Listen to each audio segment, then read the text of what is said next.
ہیں، لیکن ان کتابوں کا اردو ترجمہ ہوتے ہوئے بھی انجینئر صاحب نے ان کتابوں کا مطالعہ نہیں کیا۔ حالانکہ حاکم نے مستدرک میں معرفت الصحابہ کے نام سے باب کا عنوان قائم کیا ہے، اور پھر اس باب میں وہ فردن فردن ایک ایک صحابی کا ذکر کرتے ہیں، تو اسی فہرست میں ذکر الارقم ابن ابی الارقم المخزومی رضی اللہ عنہ ان کا تذکرہ کرتے ہیں، اور پھر روایت نمبر 6127 6127 سے ان کا شجرہ نسب ذکر کرتے ہیں کہ ان کا تعلق قریش کے قبیلے بنو مخزوم کے ساتھ ہے۔ حاکم نے 6127 سے 6132 تک دار ارقم سے متعلق تمام روایات ذکر کی ہیں، جن میں سیدنا عمر رضی اللہ عنہ کے اسلام لانے کا واقعہ بھی ہے، اور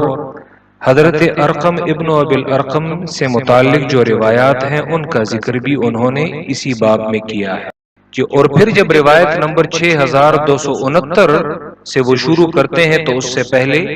وہ عنوان باندھتے ہیں ذکر زید ابن الارقم الانصاری، یعنی زید ابن ارقم انصاری، کہ ان کا تذکرہ الگ سے کرتے ہیں۔ تو انصاری باقاعدہ وہ مینشن کرتے ہیں اور وضاحت کرتے ہیں کہ زید ابن ارقم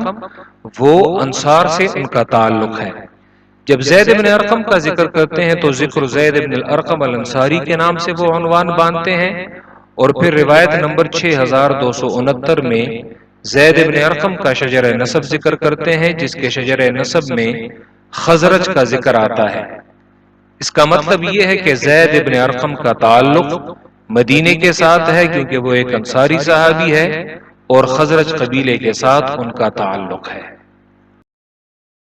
تو انجینئر صاحب نے حاکم کی المستدرک کا اردو ترجمہ نہیں پڑھا، حالانکہ حاکم نے 2349 نمبر حدیث میں ان صحابہ کا ذکر کیا ہے جن کو رسول اللہ صلی اللہ علیہ وسلم نے ان کی کم عمری کی وجہ سے جنگ احد میں شریک ہونے کی اجازت نہیں دی تھی، اور ان صحابہ میں زید ابن ارقم انصاری رضی اللہ عنہ بھی تھے۔ جنگ احد میں وہ اتنے کم سن ہیں کہ انہیں اللہ کے پیغمبر نے اجازت نہیں دی، جبکہ دوسری جانب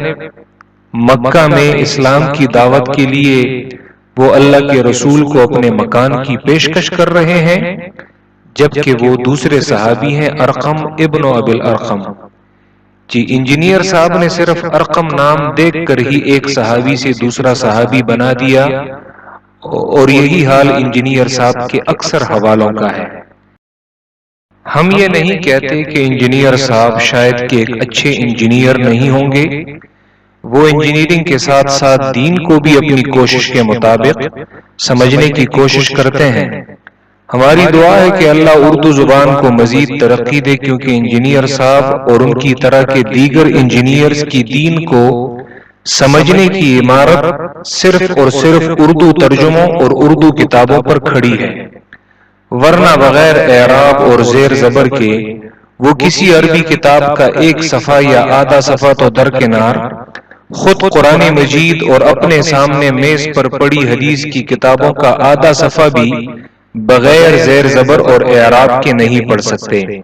حالانکہ دن رات وہ ان کتابوں کا نام لیتے ہوئے نہیں تکتے۔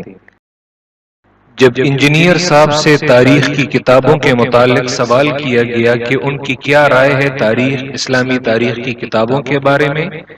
جی تو ان کی رائے یہ ہے۔ دیکھیں جی، جو تاریخ ہے نا جی، اس میں تو جھوٹ سچ سب کچھ مکس ہے، ٹھیک ہے نا جی۔ طبقات ابن سعد ہو، یا تاریخ ابن کثیر ہو، یا تاریخ ابن جریر ہو امام طبری کی، یا تاریخ ابن خلدون ہو،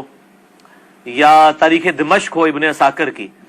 اب اس میں یعنی جھوٹ سچ سب کچھ لکھ دیا گیا ہے، سندیں بیان کر دی گئی ہیں، صحیح ضعیف کے فیصلے کو نہیں لگے ہوئے، تو اس لیے ان کی اتھینٹسٹی ایز سچ کوئی نہیں رہتی۔ آپ ان کی یعنی حالانکہ دار ارقم اور ارقم ابن ابی الارقم کے متعلق مذکورہ تمام کتابوں میں یہ تفصیل موجود ہے، خواہ وہ ابن سعد کی طبقات ہو یا ابن جریر کی تاریخ طبری، یا ابن کثیر کی البدایہ والنہایہ یا ابن خلدون کی تاریخ، لیکن یہ انجینئر صاحب کی دیدہ دلیری ہے کہ وہ ان کتابوں کو پڑھے بغیر بھی ان پر تبصرہ کر رہے ہیں۔ یہ بات انجینئر صاحب نے علمی و تحقیقی مجلس نمبر 1 میں کی ہے، جس کا صاف مطلب یہی ہے کہ انہوں نے علمی و تحقیقی مجلس نمبر 1 سے ہی علم و تحقیق کا گلا گھونٹا ہے۔ اور آخر میں ہم انجینئر صاحب سے یہ توقع رکھتے ہیں کہ وہ قرآن کے حکم بینوں پر عمل کرتے ہوئے ڈنکے کی چوٹ پر حق کا اظہار ضرور کریں گے۔ عن أهل وحي الله عن حملة